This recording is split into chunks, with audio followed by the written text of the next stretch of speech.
Well, ladies and gentlemen, Steve Jobs.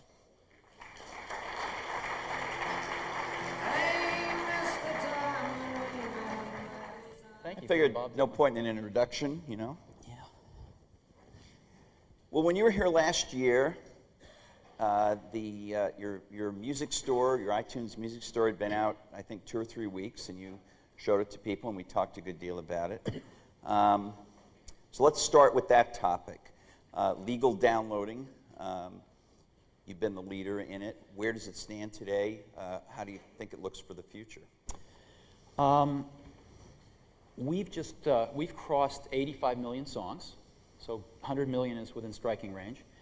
And all the people that license music from the music companies have to report their sales data every week to SoundScan, which aggregates them. It doesn't break them out by company, but it aggregates them. And since we know what ours is and we know what the total is, we can compute market share every week. And we have about 70% market share of the legal downloads, which is great. So, but if you look at everybody together, 100% of the legal download market, we've gone from pretty much 0% a year ago to about 2% of the legally sold music in the US. In other words, if you take all the music sold on CDs, all the tracks, it's about 10 billion tracks. Now, people don't want to buy all of those, but they have to because they come on a CD. Yeah. So they buy some that they don't, but they buy 10 billion tracks a year, and our industry's approximately 200 million tracks a year rate. So 2% is not a giant number, but if you look at it and say it's been accomplished in a year, and you look at the trajectory, it's not inconceivable to see it breaking through 5% in the next 24 months, as an example, maybe sooner. How about the illegal downloading side, though? Do you have any way of measuring whether you think that's... It depends on who you believe. There's some studies that say it's gone down. There's some studies that say it continues to go up. We don't know. Our take is that it's probably moderated a little bit and come down a little bit because of the threat of the lawsuits. But it's still bigger by some big. X than what you're doing, right? It's big, yeah. And that's what we compete with, really. I mean, we don't compete with the 30% guys anymore. We compete really with piracy and trying to offer a better product, which is what took us so long to convince the labels of, and continues to take us ongoing efforts to convince the labels that really piracy is what we have to compete with. Let's talk about the labels for a minute, because I think they're going to be Harvard Business School cases forever, taught about how to be really stupid in the face of technology. The Journal has been tracking, my colleagues who cover the music industry have been tracking what I think is just an astonishing development, which is that 1 year into this, when you only have this 2% share, there's still a ton of piracy out there. They're actually discussing raising prices. They're actually discussing raising the price of singles. They've already begun, I guess, to raise the price of certain albums, not only on your store, but all the others that have licenses with them. What are they smoking there? What's going on? Well, you can't speak of the labels with one voice. And there are 5 major labels, and even within each of the labels, there's a lot of different voices. One of our concerns is we'd like there to continue to be 5 labels, which is why we've gone on record opposing the Sony-BMG merger, because we think right now it's better if there's 5 voices versus 4 or 3 or less. But within each label there are many voices, and the problem is, if I said to you, you know, we're starting a record company or a movie company at Apple, you know, if you were in the movie business or the record business, you'd roll your eyes and you go, no first-rate talent would ever go to work for them. You know, no good A&R people would ever go to work for Apple, because they can join the culture in the record industry, get paid more, get more recognition, et cetera, et cetera. In the same way, if you said a technology person's gone to work for a music company, we'd kind of roll our eyes. And we'd say, you're going to get a third-rate technology person working at a music company. And so there are people at these music companies that are giving advice to the people making the decisions, and they're giving them really bad advice. And what's going to happen if they say to you, our hot new singles have to be $1.29, not 99 cents? Well, we've just finished renewing our deals with the music companies. We had 1-year deals, and they were up in April, and we renewed them all. And we have longer-term deals now. So we're going to be at the prices we're at for the foreseeable future. And we had to express our opinion fairly strongly that we think the customer doesn't want to pay more than 99 cents for a song. And we I think the customer should pay less than 99 cents, actually. maybe they should, but we don't think they should pay. We don't think they're going to pay more than 99 cents. And it turns out the music companies make more money when we sell a song for 99 cents than they do when they sell it on a CD. So you think this idea of raising the price is dead, or? well, the prices aren't going up on iTunes, I can tell you that. Okay. Yeah. Let's talk for a minute about the overall direction of Apple. I was thinking this morning that if I were talking to you when you first came back to take over the company, or in the next couple of years after that, and our discussion was primarily about selling music or the iPod, this device that's been so successful at playing music, it would have seemed bizarre because you were a computer company. You still are, obviously, a computer company. You've always been sort of a hybrid of a hardware and software company, but around computers. Is Apple's future going to continue to be as primarily a company that creates and sells computers? Well, we do a lot of stuff. I mean, we make hardware. I think we make some of the best in the business. We make an operating system. We make really only the second high-volume operating system in the business, and we think it's the best now. We think Microsoft's following our taillights again, which is kind of fun, and that Longhorn's basically a copy of Mac OS X about a year ago, and so that's kind of fun. And we also make application software. We're the largest provider of pro video editing software in the world and things like that. And we also make this little thing called an iPod, which is really a special purpose computer. There's a lot of hardware and a lot of software in that thing. And we also run a service called iTunes, which is actually pretty complicated, but it just looks easy. It looks simple. And you can tell that because everybody thought it looked so easy, they'd make one too. And we've seen what's happened. It turns out it's a little harder than it looked. So we do all of these things, and we will do even more. And we're having a blast.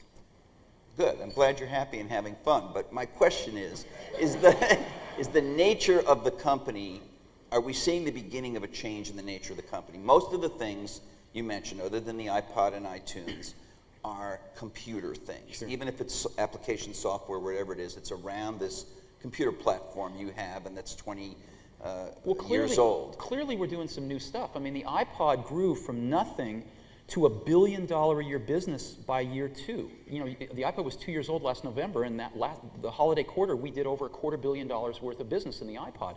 And we thought it would go down in the January quarter, but it went up. So the iPod's $1 billion business in 2 years. That's got to get our attention. However, if you look at the core of Apple, what Apple's great at is figuring out how to invent cool technology, but making it wonderfully easy to use. That's what we've always done. That's what the Mac was. That's what a lot of things we do are. So that's what the iPod is, and that's what the music store is too. And we're taking those core talents of the company and applying them to some end products where we don't have the 5% market share ceiling. And okay, it's great. But that's my very point. You have this, for all the things you've done, we talked about it last year, I should ask you again now, the needle on Mac market share has not moved in any significant way up. Right. And you've come back, you've sort of rescued the company, you've done products that it's moved up almost in the every consumer reviewer market. likes, people love them, but you still have a very, very tiny market share. You say 5%, most of the studies show you at much less than 5%. But with the iPod, and I've seen you say this in public before, it's refreshing to not be in single-digit market share. It is. Does that foretell a broadening of the company to doing, in selected ways where you can make an impact, other digital devices that are not full-blown computers? Have to wait and see. I'm asking you, though. Have to wait and see. We never talk about stuff that we haven't introduced. All right. Okay. Let me put it another way, maybe. Is there in the digital world, is there any reason there should be a difference between a consumer electronics company and a computer company that sells heavily to consumers? Just be theoretical for a minute. Well, they're all digital things now. The way we look at it is we don't want to get into something unless we can invent or control the core technology in it, because we'll get slammed if we don't. And the more we look at it, the more and more consumer devices, the core technology in them is going to be software. If you really look at the iPod, I mean, from the very beginning, we looked at that and we said, the ultimate competitive barrier is going to be software in this thing. We're pretty clever at hardware, but ultimately people will, copy us and do other things. but the competitive barrier will be software. And the more consumer products, as we see them evolve, the more and more they look like software in a box. And a lot of traditional consumer electronics companies haven't grokked software. Right. So since you do good software, by most people's account, does that mean that you'd be interested at least in looking at some of these other things over time? We look at a lot of things, but one of the things I've said to you before is I'm as proud of the products that we have not done as I am of the ones we have done. What's your favorite thing you've not done? PDA. Okay. We got enormous pressure to bring back the Newton or do a PDA, and we looked at it and we said, wait a minute, 90% of the people that use these things just want to get information out of them. They don't necessarily want to put information into them on a regular basis, and cell phones are going to do that.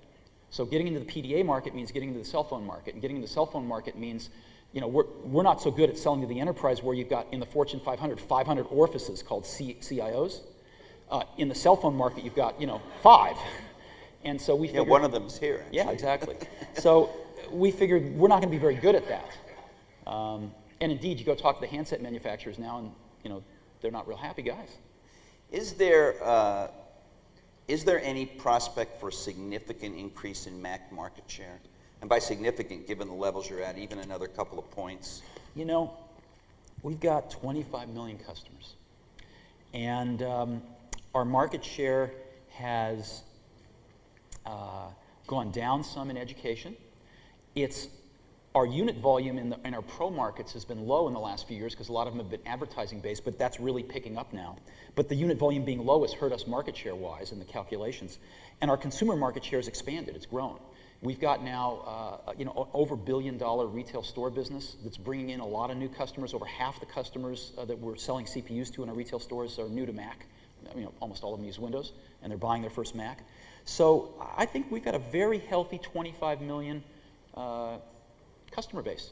And we love them, and we love to delight them with new products, and that's a very healthy business. But are you saying you're selling into your same base, that even when you get new people with some churn, and so you imagine yourself having this 25 million base, or is there a chance you can get a 30 million base? Well, we're trying, doing everything we can.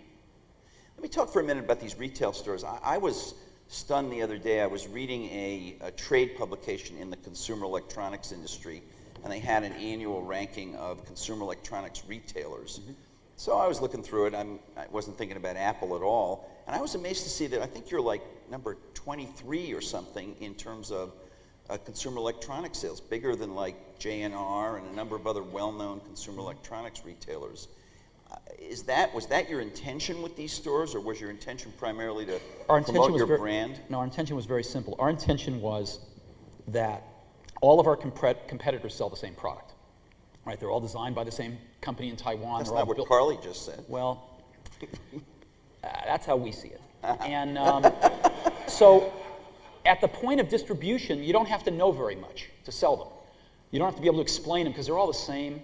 And you just have to be able to point to the one where your company gets a point more of gross margin that week. That's it. And we can't thrive in that environment. We innovate. Let's say we have a dozen major breakthroughs a year. We can advertise 3 or 4 of them, or otherwise, if we do more than that, the consumer thinks we're a little nuts. And so the rest of them have to be delivered at the point of sale. And we looked at the point of sale, and we said this point of sale is eroding. It's going to be Best Buy and other people like that. The competence level is getting less at the point of sale. Even if you train them, they turn over every 120 days, so it's impossible to get knowledge at the point of sale. And we wanted to make the best buying experience in the world because this was at the beginning of the digital hub revolution that we saw, and with digital photography and digital music and everything else. And we thought people are going to need to know more about this stuff. It's going to get more complicated as we've got these amazing peripherals like digital camcorders and digital cameras that have to connect and make it all work. And we wanted to make the best buying experience in the world. And so that's what we've done. And what's been interesting is, we didn't set out to do this, but the record for going from 0 to $1 billion in retail sales was held by Old Navy. It's part of the Gap. We just beat it. Our retail stores went from 0 to $1 billion faster than anyone's ever done it before, faster than Really? Old Navy, yeah. Are you losing money on those stores? No, we're making money. We're Really? making money, yeah. So maybe you're going to become a retailer. We are a retailer, yeah. Amazing. Do you sell a significant volume of other people? I know you do sell other people's products in those We do. stores. One of the nice things is you can go in and buy... Not other people's computers, but a lot of No, I know, peripherals. but I can buy a digital camera, camcorder. I think you have some PDAs, things like Yeah. that. Are you selling any significant volume of other Yeah. people's stuff? Yeah. Okay, interesting. Interesting.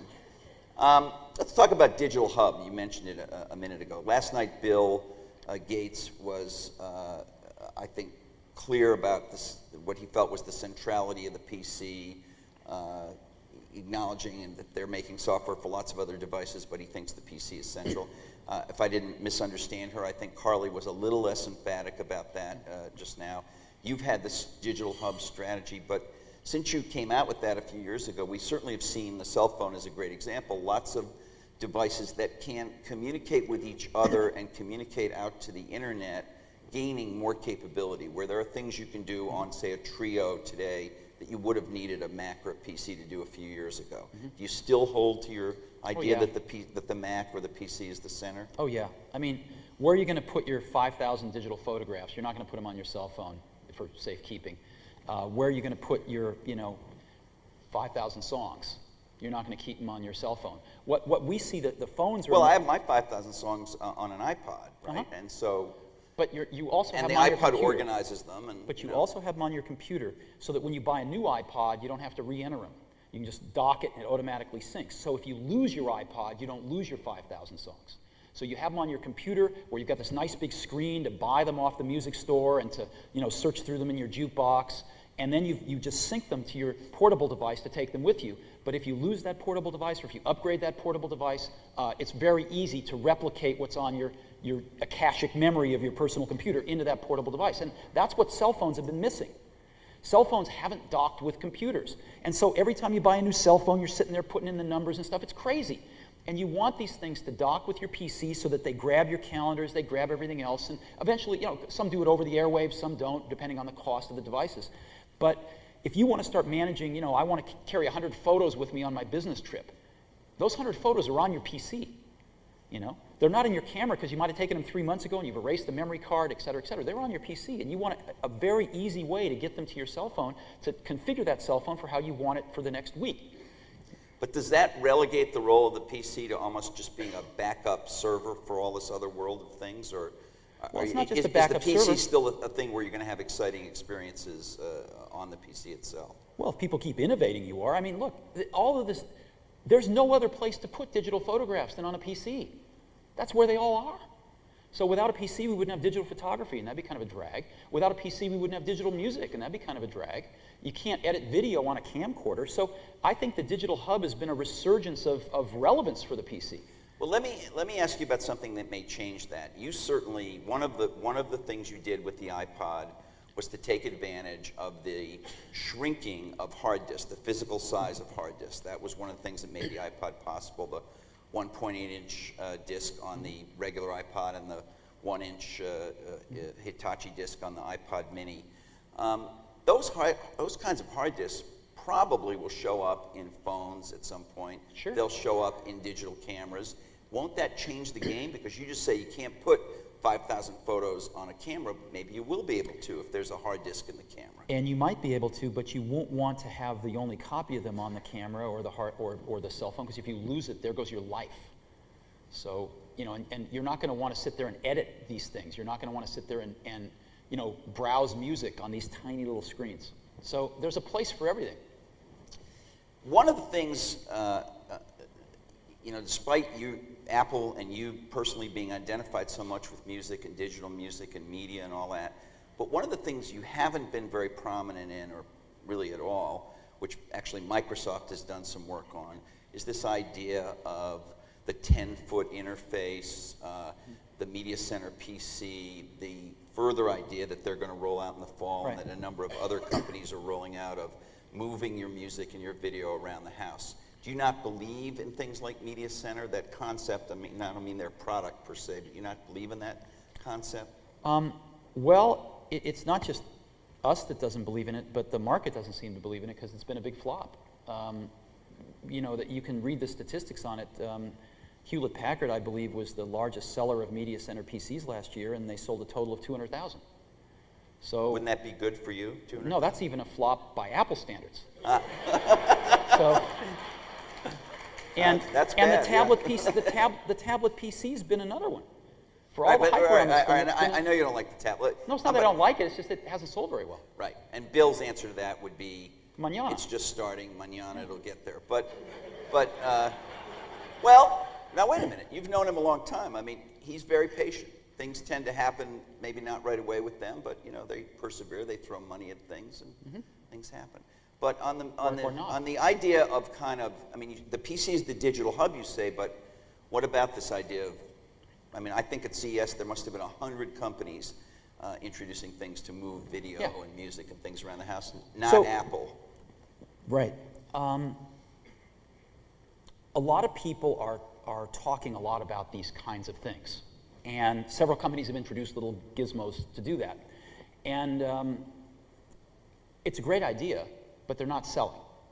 And the reason they're not selling is because they're not seamlessly integrated and they're really expensive. They're like $500 to $1,000.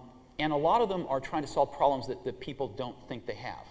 So one problem that people do have right now, and we've certainly heard an earful, is I've got a lot of music on my computer, I want to play it on my stereo. And we've heard a lot about that. And so we have a solution for that, and we're actually, Walt said I could introduce it today. Yeah, we have a demo. He's going to introduce a product here. This was a topic I had written down to ask him about before I knew what he was going to introduce. He's going to introduce something in this area. So why don't you show people what you've got? Okay, great. Walt told me I could break one of his rules and run through a few slides real quick, and then I'd love to show you what this is. So hopefully you've all seen the iTunes Music Store. 85 million songs, 70% market share. We just sent out the invites last night. We're taking it to Europe next week. We'll be announcing the iTunes Music Store there. So that's the iTunes Music Store, and it is right now the most popular place to buy online music. What I want to talk about for a minute, though, is the most popular places to listen to music. Because now that people have this music, they want to listen to it in different places. The first place is on your computer. And we were successful in our negotiations with the music companies to increase it from 3 to 5 computers that you can listen to music that you buy online on. And 5 computers pretty much covers most things people want to do. You can mix and match Macs and PCs. So that's great. Second is the iPod. And as you know, this is the cumulative installed base of iPods. Q1 was last quarter, so this goes through the end of March. But you can see the slope on that curve. And it's a pretty steep curve. And I don't see that changing in the near future. The iPod's market share is 52% in terms of units. That includes the flash players, the cheap? Yeah, that includes all. And that's not dollars, that's units. That's units. It includes $50 flash players that get given as gifts and never used because they only hold 16 songs. You all got a flash player in your bag, by the way, so thought I'd just point that out. So 52% of the units are iPods. So that's another place you can listen to music. Third place people want to listen to music is their car. And right now the solutions aren't very good. You get an iPod, you get a cassette adapter or one of these FM transmitters, and people want a much better solution for listening to this music in their car. We're working with some folks, and hopefully there'll be some exciting announcements later this year. And then people want to listen to music in their living room, and living room quote unquotes, living room, kitchen, bedroom, wherever. People have stereos, and they want to listen to music on their stereo like they used to. Well, one thing that's happening, of course, you can go out and get a dock for your iPod and hook it onto your stereo. And we sell a lot of docks. The second thing that's happening is products like this. This is a product that Altec Lansing came out with, sells for around $100, and they're selling these as fast as they can make them. You just drop an iPod in it, and you've got a stereo. It runs on AC or batteries, and they're selling a lot of them. But what happens if you have a computer in part of your house, and you have a stereo, and you want to play the music from your computer on your stereo? Simple thing.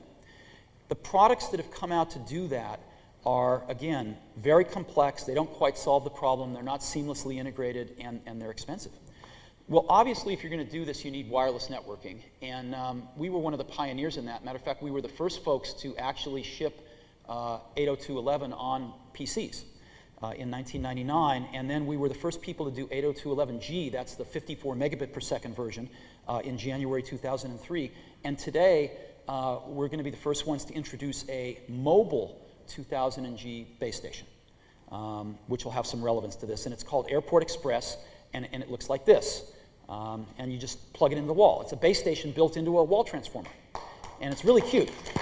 We've got customers now that carry around the big airport base stations to hotel rooms and plug them in so they can sit on their bed with their portable and do their work. And now they can just literally pop this in their bag. I've got one right here in my pocket. It's not that I'm just happy to see you. And that's it. So you just plug it in. So this is about the size of the power brick Yeah, on a PowerBook. on like a PowerBook. Yeah. And this is a Wi-Fi base station. That's an 802.11 Wi-Fi base station, 802.11g. I'll go into a few things that it does in just a second here. So it's got 3 connectors on it, and one is Ethernet. So you just plug it into the broadband connection in your hotel room, or plug it into your DSL at home, or whatever. And it's a base station. It also has a USB port on it for printing. So you take your HP inkjet printer and plug it in here, and you can wirelessly print from any one of your computers. Hardly anybody does that. It's also got a full firewall, and it's got, it's a repeater. If you need a repeater to extend the range of your 802.11 around your house, just plug it in the wall, and it's a repeater. Oh, wait a minute, repeater. Yeah. So, but not everybody has your AirPort base station. Oh, because, it works. Frankly, it was way overpriced by the end. Yeah. Recently. So if I have a Linksys that Works I bought, fine. I can plug this into another room. Yes. It will pick up the signal and Yes. repeat it in the other room. Yes. That's pretty good. Yes. Is there a lot of, how about configuration? Do I have to go crazy making it work as a repeater? No, actually, what I'm about to say in a minute is this. We've made the PC a first-class citizen for this, and so we ship an app that installs this on a PC as easy as a Mac. PC Yeah. as easy as a Mac. Yeah. That's a good Just part. like iTunes. All right. So, here, can you hold this for a minute? So, 2 connectors, and you just take this and throw it in your pocket. But what's this have to do with audio? Well, if you notice, there's a 3rd connector on here, and we've built audio out right into this base station. Analog and digital, right into every single one of these. So we've got analog and digital output, and the digital is fiber optic, so it's toslink, goes right into almost every stereo. It's stereo and 5.1 surround sound. We do lossless data compression over the airwaves, so there's no loss of quality of your music over the airwaves. We encrypt the data stream to make the music companies happy, and we seamlessly integrate it with iTunes. So there's no separate software, because There's most no of these that I've separate seen, software. you need to put a separate program. There's no software to buy. Okay. Yeah. We have a new version of iTunes. It's available today. You can download it. It's got everything built in Okay. for free. It's Mac plus PC, as I said. PCs are first-class citizens, just like with iTunes. And so AirPort Express, and we call it AirTunes. That's what we call this, sending music all around everywhere. So here's how it works. Basically, you have a Mac or PC, you have a living room. These things automatically find each other using our technology called Rendezvous, right? They automatically Now, wait a find each minute. other. Let's think about that for a minute. Yeah. Let's say that's a Windows machine. Yeah. It's going to automatically find this thing. I don't have to Yes. go into the Windows Yes. network It's going to setup. automatically find it because Rendezvous is built into iTunes.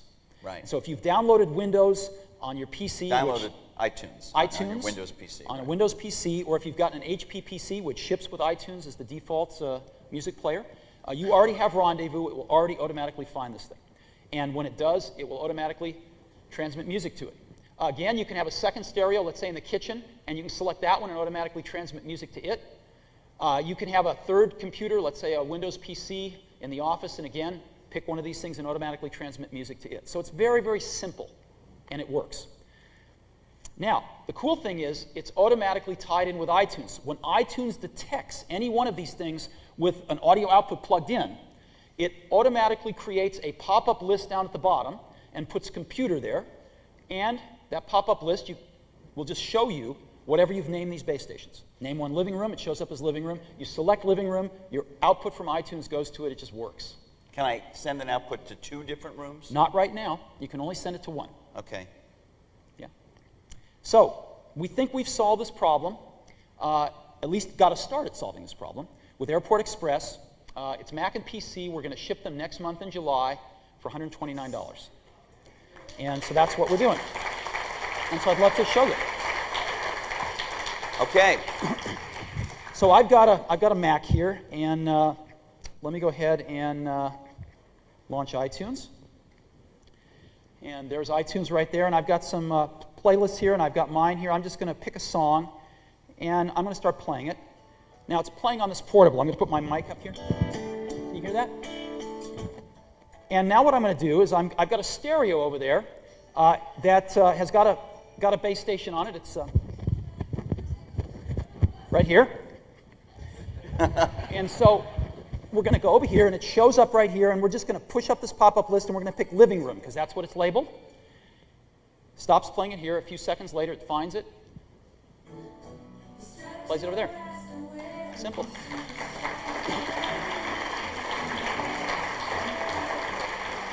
So, and again, whatever you got, playing in your living room. Very, very simple. When you're doing that, it stops playing off the laptop? Stops playing on the computer, yeah. Okay. Now, let me go ahead and play it on something else, actually. Well, let me go ahead and I've got some surround sound content here. And let me go ahead and I'll pick home theater for that. Home theater is wired into the surround. We put a few extra surround speakers around the room so you can just hear the surround sound. Here's the intro that's played in movie theaters that we got from them, so you can just hear that. Let's see.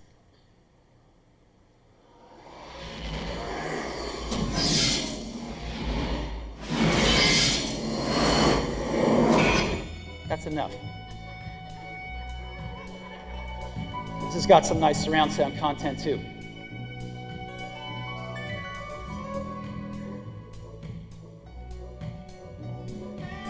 Anyway, it's pretty cool.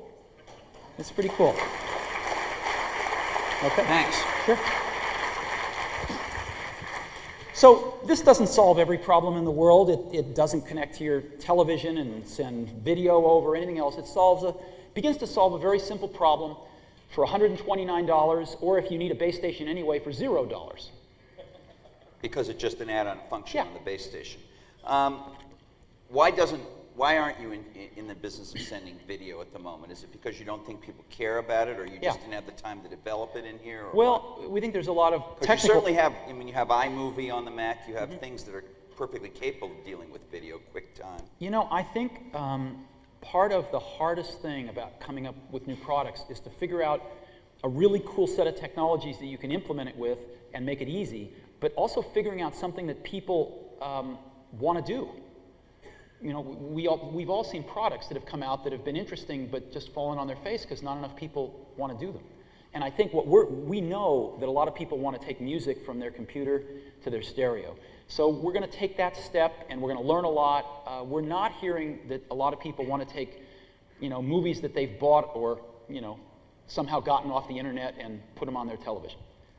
Does that mean you risk being late? I mean, you were late on music.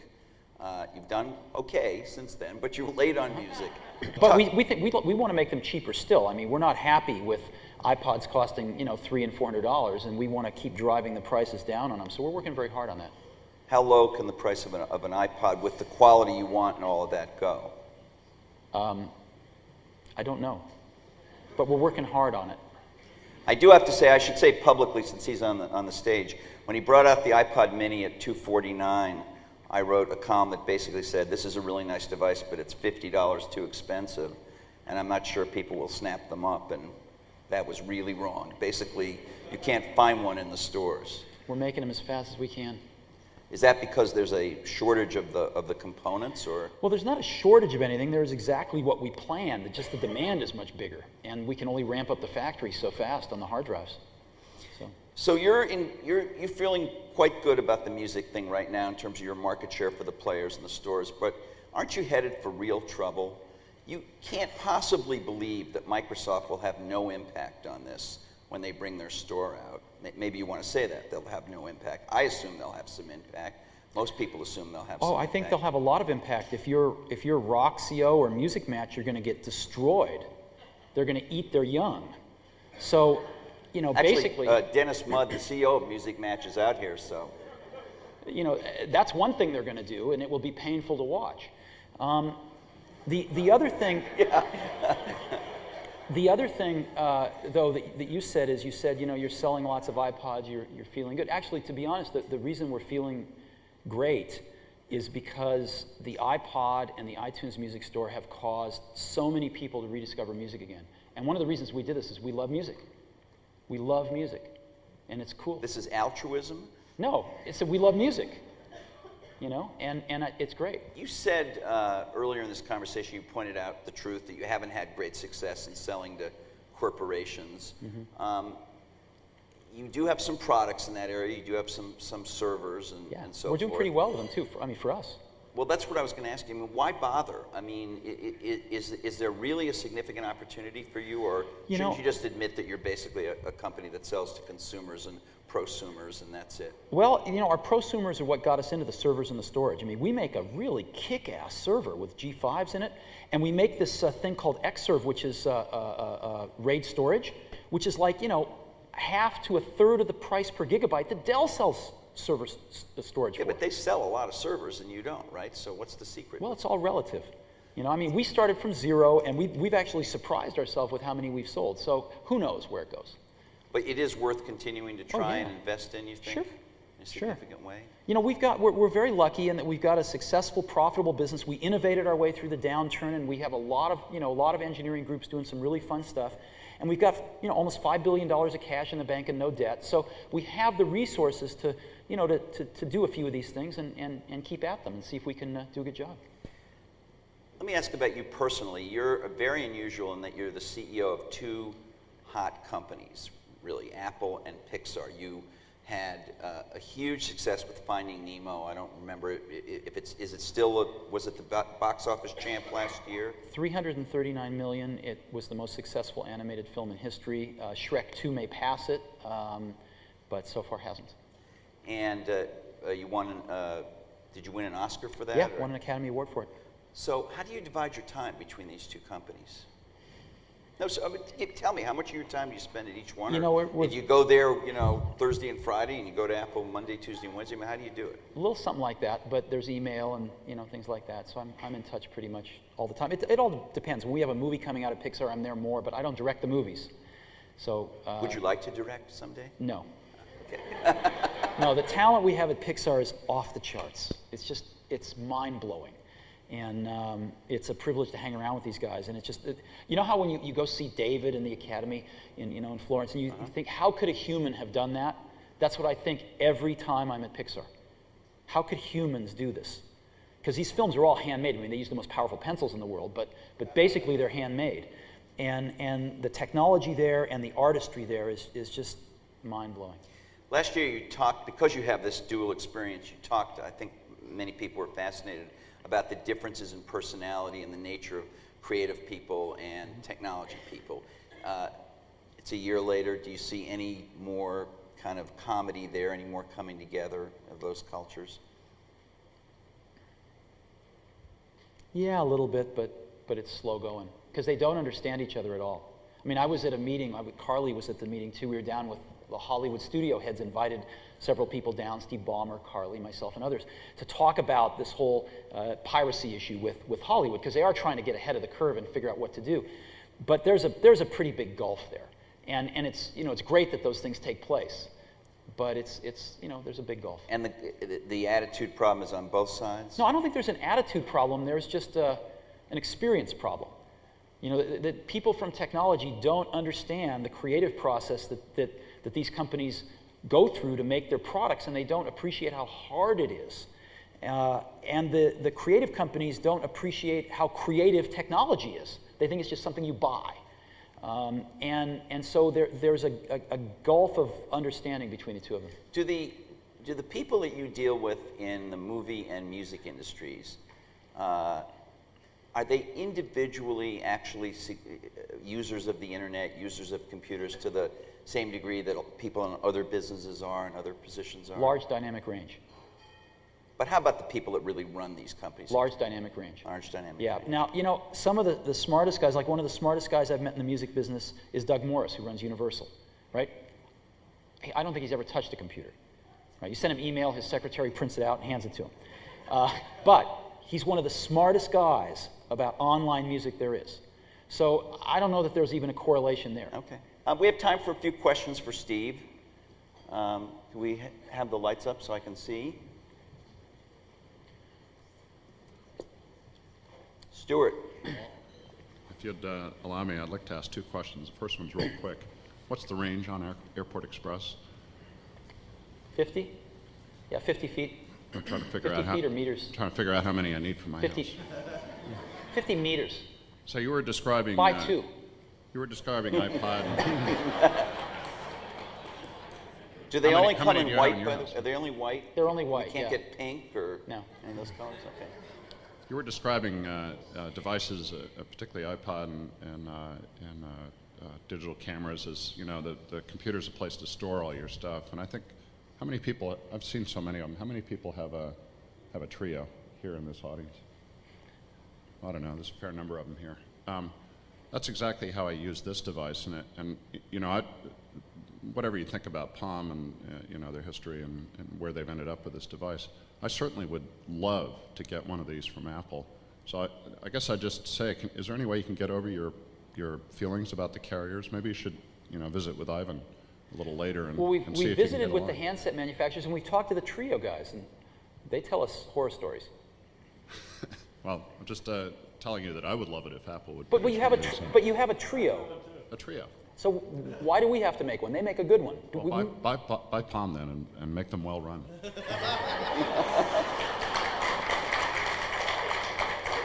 Larry? Yeah, Steve Larry Magid. This is going to go over a little bit of ground you and Walt did, but in 1981, I took all my data from my Apple II and I moved it over to my IBM PC. 1984, I moved it all over from my IBM PC to my Apple Macintosh. And since then, I've moved it back and forth between my Macintosh, my Windows machines, and even Linux machines. And the experience has been great, and it's one of the reasons why I continue to buy more Macs and more Windows machines, and it seems to me everybody benefits, including people I share information with. As Walt pointed out, I can't do that with my music. Sure you can. Not really. I have music that I listen to on my iPod, and I have music that I can listen to on my Rio, and some of the songs, the MP3 songs, I can move back and forth. There are anything that I pirated, I can move back and forth easily. But the stuff that I bought legitimately, right? The stuff I buy legitimately, which is virtually everything, I cannot move back and forth. So basically, I have a technological incentive to pirate. It is or rip.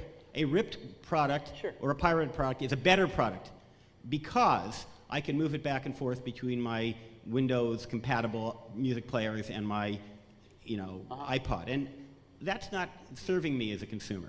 Well, two or three things. Number one, we've gone to the trouble of putting iTunes on Windows. Good. Some people think it's the best Windows app ever written.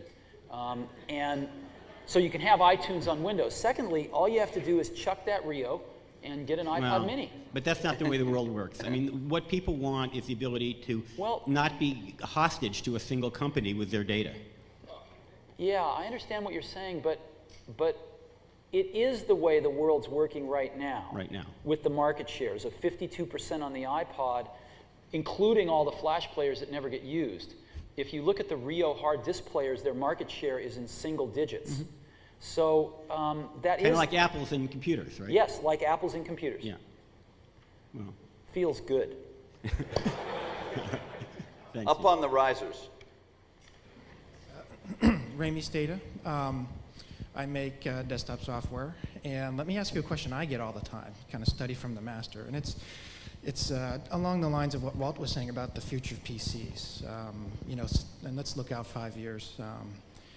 You said that, well, you want to store your pictures and your music and this and that on the PC, and the comeback I always get is, well, what about the internet? It'll all be up on the internet, so we'll have kind of devices, dumb terminals, because of course sometimes you want the big screen, and lots of devices, and everything will be on the internet, and so desktop software in particular, desktop PCs will become kind of a thing of the past. Well, that's not exactly what's happened, thank God. What's happened is that data is exploding. So, not only does music take, 4 megabytes a song, but digital photography, is taking a few megabytes a picture, and they're really easy to click and take, and we've got now thousands of them. When we started off with iPhoto, the average person, 1,000 pictures was a lot. Now, for the average person, they got 5,000 pictures. And to upload these all on a server, even with DSL or cable modem, it takes a long time. You end up wanting to have that data locally right on your desk if you want to scroll through your photos and pick one. Of course, when you get into video, it's even larger data sets. So the data has kept ahead of the bandwidth to the extent that when you really want to use data quickly, like scroll through your pictures, et cetera, you really have to have it locally. And this whole notion that we're going to have these dumb terminals and our data is going to be stored in the ether just hasn't happened because of the bandwidth to data ratio. And we see no signs of that changing. Over here. Robert Holt, Zeros and Ones. I love my iPod. I love Apple iTunes. It literally has changed the way I buy music. And I don't think anybody that uses it would deny that it's a masterful integration of a whole area that was at one point in time considered I think there's a butt coming. an open-ended thing. Well, no, it's not really a but. But well, now you've deflected every conversation about the idea of Apple debuting a product that addresses video and movies, and deflected the fact that you have a rather unique role in that you have the market share, you've proven the viability of being able to create this trust with these intellectual property builders, and you're part of that community due to your dual role. But here's my question. As one of your very regular users, I've noticed recently on Apple iTunes that you've migrated the movie trailers site into the iTunes experience, and there's music videos creeping into iTunes. So without putting words in your mouth, what's that all about, and how does that interplay with the rumors? Well, people like music videos, number one.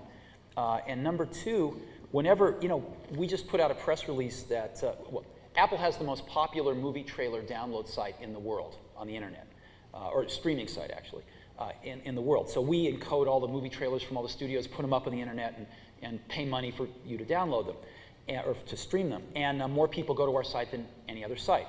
And we have the highest quality ones. So we've distributed 200 million copies of QuickTime in the last 2 years too, which is really fun because that's what we encode them in.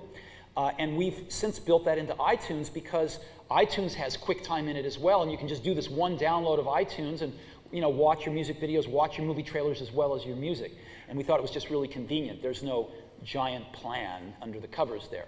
But who knows how things evolve. The interesting thing about movies is that The interesting thing about movies, though, is that movies are in a very different place than music was. When we introduced the iTunes Music Store, there was only 2 ways to listen to music, right? One was the radio station. You didn't get to listen to what you wanted to. And the other was you go out and buy the CD.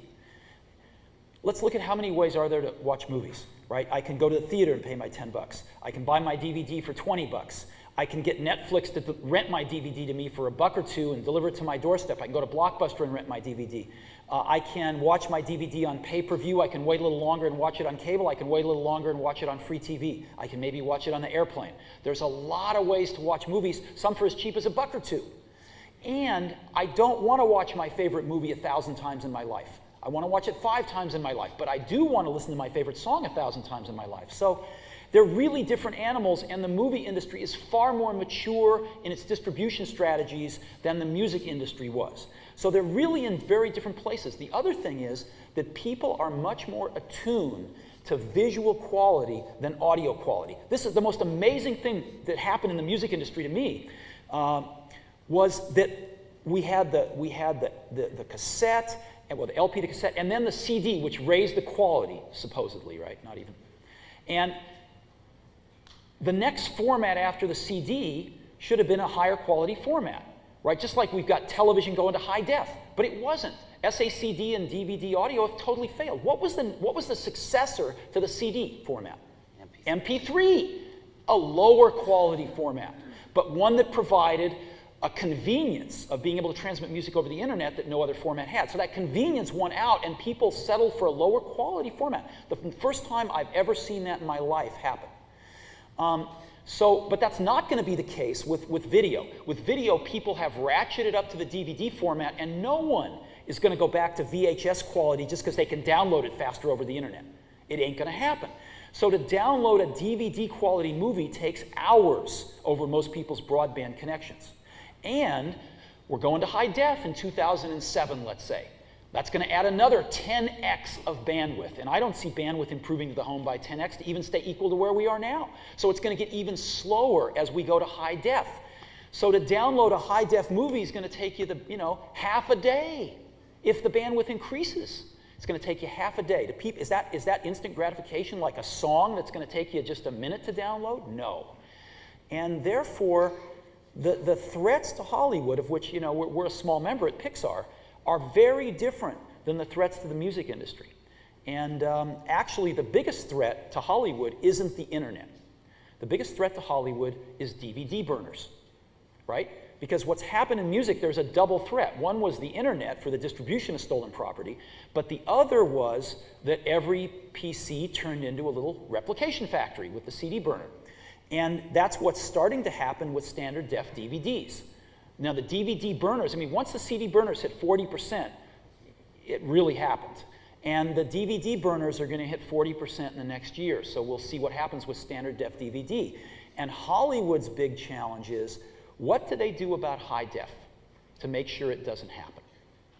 And that is probably the crucial challenge for Hollywood in the next decade, much more so than the internet. And likewise, the internet might not be as big of an opportunity. Part of the other problem with the internet and downloading movies, other than it taking half a day, is they go to the wrong place. Most people don't want to watch movies on their PC. And they could stream them to their television, but there's issues with all of that stuff. So, Thank you very much. thank you. Really appreciate it. Let me give you this.